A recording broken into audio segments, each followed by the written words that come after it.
Hello students, today we are going to learn about matter. When we look around, we see many things. We can see table, chair, book, pen, lamp, etc. Can you tell what is common among them? Obviously, they all occupy space and have mass. Thus, matter can be defined as anything that has mass and occupies space. Matter must possess the following characteristics.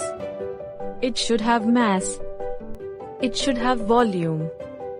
It should be felt by any of our 5 sense organs. Now, let's talk about states of matter. Every matter in the world is found to exist in any one of the 3 states. And these states are solid, liquid and gas. Firstly, let's know about solid. A solid has a definite shape. In solid, the molecules are closely packed to each other. They are so close that they are unable to change their position. So, a solid remains in its shape for a longer time. For example, your pencil has the same shape whether it is at your school or at your home or in the shop. So, the state of matter which has fixed shape, fixed volume and fixed mass is called solid.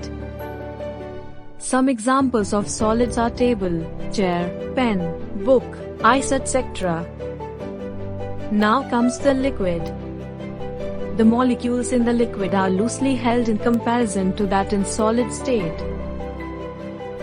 A liquid has a fixed mass and fixed volume, but it does not have a fixed shape. It takes the shape of the container in which it is kept. Some examples of liquids are water, oil, ink, juice, shampoo, etc. Finally comes the gas. Here the molecules are very loosely held. There is very weak force of attraction among the gas molecules. Gas has a fixed mass but has neither a fixed shape nor a fixed volume.